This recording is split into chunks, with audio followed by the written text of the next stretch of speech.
Well, we're in Luke chapter 5 today. I want to just make a real quick observation before we get there. I felt that both Robert and Sherry invited me this morning to pray with them. Now they were songs, but they were songs, How Great Thou Art, and Revelation song, that really are prayers because they're direct address to God. You're not singing about God. You're not proclaiming something to someone sitting around you. You know, the previous song, we're kind of talking to each other, right? How great is our God? Sing with me, how great is our God? But then it shifted to this direct address. And I just felt invited and drawn in by them into this moment of prayer, to just be still and be in God's presence.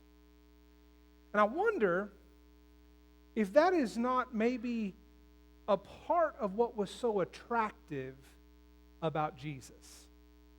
If it was not that he was so aware of and tuned into God, that it just had this kind of invitational sort of draw, if you will. In the passage that we're in Luke chapter 5, we read that they are beside the Lake of Gennesaret. That's what Luke calls the Sea of Galilee. It's not really a sea at all. I mean, it's a freshwater lake. But he's there, and there's all this multitude of people pressing in to hear what it is that he is saying. Now, I don't know that we can say that all of them are attracted by this invitation to being more aware of God. I mean, I'm sure there are some people there that have heard about his healings, and they're coming because they have a desperate need, something that needs to be made whole. There's probably somebody there at least who's not really all that interested in Jesus. Jesus may in fact be getting in the way because the fishermen, right, they've come in and they're mending their nets, cleaning their nets. Usually there's a tax collector somewhere nearby so he can kind of take note of what's been caught because that's income, right? And Jesus in this crowd may be getting in his way. But whatever it was that drew people to this place in this moment, there are so many of them that Jesus kind of feels pressed in upon. And there's a unique feature of the geography of that region that he takes advantage of in this situation, and it's that they have these little kind of inlets, or so I'm told. I've never stood on those shores. But that if you just get a little bit away on the water, you can speak in a normal voice, and all that are gathered in that area can hear. There are buildings that have been architecturally designed to recreate something similar. For instance, if you go to the Bob Bullock Museum in Austin, you can stand across the rotunda and you can say, "Hey, you." And the person over there can hear you. You can say their name. There's something about the way that sound travels. And so Jesus takes advantage of that situation. But what he does in taking advantage of the situation is he commandeers the boat of a fisherman. A fisherman who, amongst other fishermen there, has been working hard all night long. Now, if you've never worked all night long, then you probably are missing something when it comes to reading this passage. Because those of you who know what it is to spend a night at hard labor, there's something about it that is different. And maybe there's some things about it that you really like, but my experience with it was I never could get used to the idea that I'm working when I should be sleeping, right? And then sleeping in the daylight. I mean, it just felt like a vampire, right?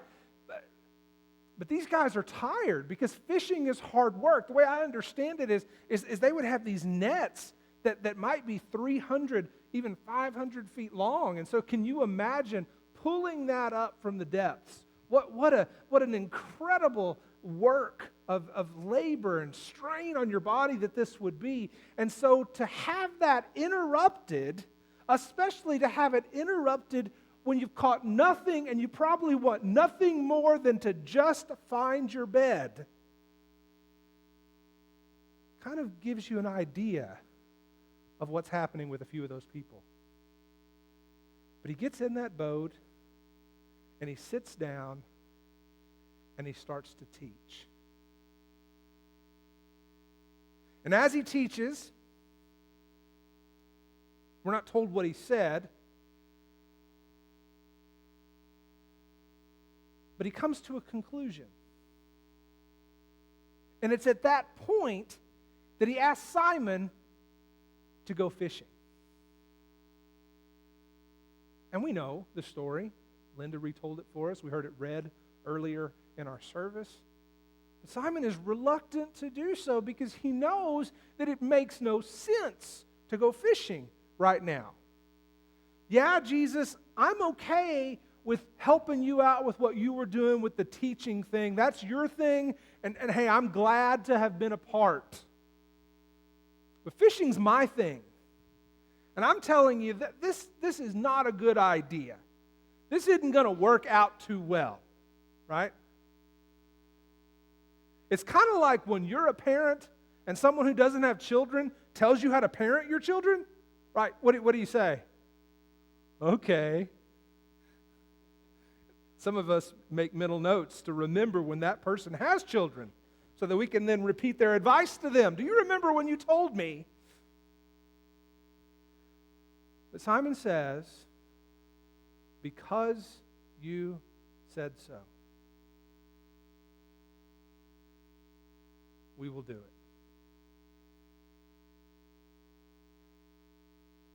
And really what happens is this story becomes the story of two multitudes. The first multitude pushes Jesus into the boat where he teaches. The second multitude is this overwhelming catch that is more than Simon and his companions can bear. But at the center of both is this person. And they're in a sinking boat, knee-deep in fish. Now, can you imagine for just a moment what it would be like to be knee-deep in fish in a sinking boat? It's going to be hard not to be aware of anything else. When I do marriage counseling, I always tell this story. My friends and I were paddling down the river. And we noticed up ahead of us that there was a guy in a canoe. And he had a bow. He was bow fishing. He was up in the front. And there was a very attractive young woman in the back of the canoe. And he was giving her directions. Not talking, just pointing. Stop, go this way, go this way. You know, sometimes kind of emphatic. And then he would release. And so he was far enough ahead of us that we got to kind of watch this happen a couple of times before we got to him. And when we pull up, we start a conversation, and he tells us about all the carp that he's been shooting with his bow. We pull over and we look into the canoe, and the poor girl who's paddling in the back literally has her feet ankle deep in carp. And she has this look on her face that says, "Why did I tell him I like to fish?"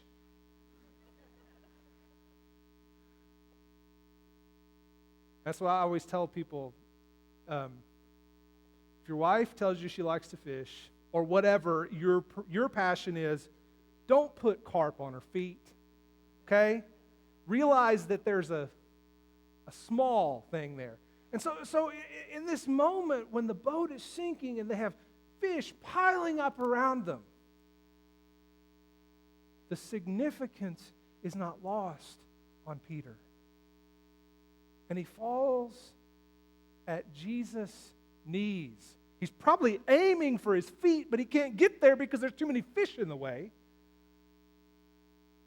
And he falls on the fish. And he says, go away from me. I'm a sinful man. And in that moment, Jesus seems to look at him.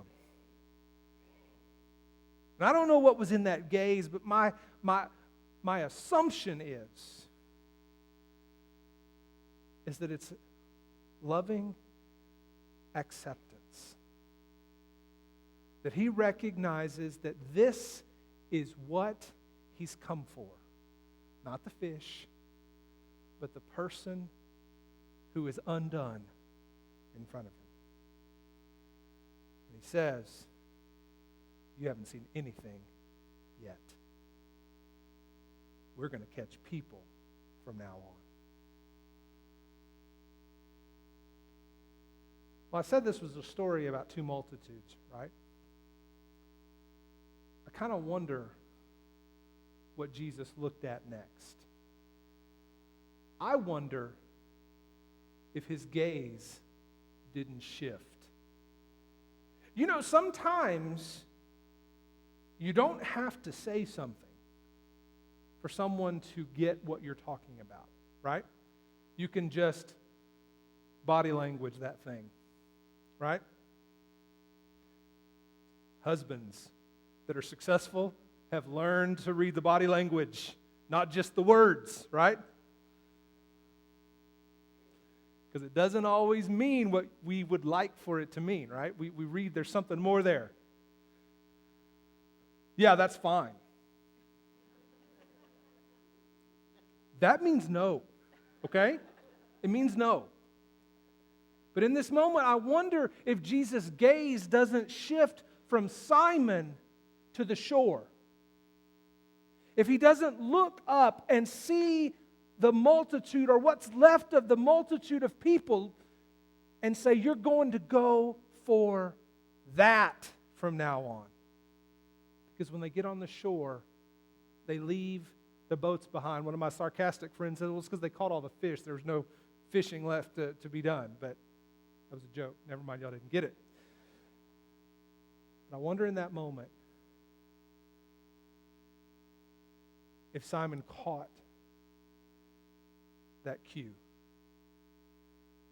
If he recognized first that his sin didn't prevent him from being a part of what God was doing in Jesus, but secondly, that he was in for something that was going to move in a different direction, something that was going to require a complete shift of his values.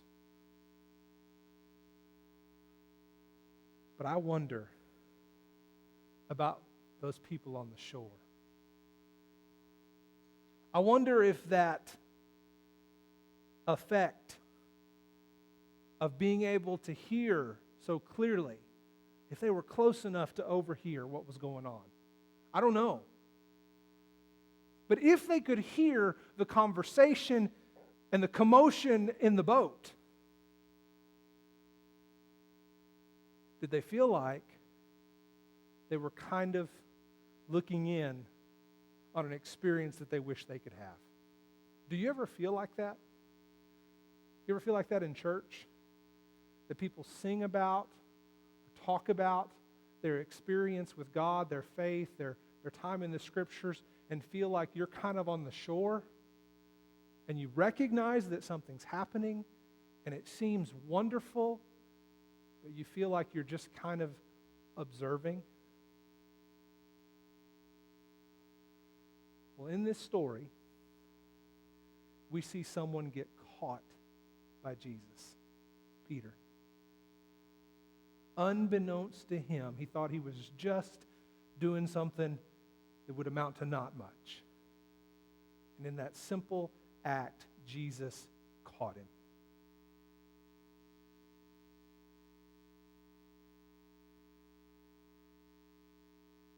But there's a commission there that says Jesus wants to catch the people who are looking in from the distance as well. And so if that's you today, if you feel like you are kind of on the shore, Let me illustrate how this works. Matthew tells us about a tax collector who was set up nearby. His name was Levi. His other name was Matthew. Kind of telling his own story, I guess. He's one of those guys that was counting the fish so he'd know what was owed. And Jesus shows up at his booth and says to him, "Follow me."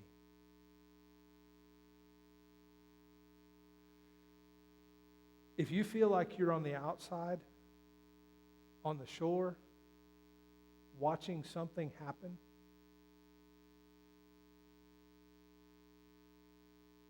could I ask you for a moment to accept that Jesus sees you, that he looks at you, and that what is in his eyes is love, is a desire for relationship, is an invitation to draw near and experience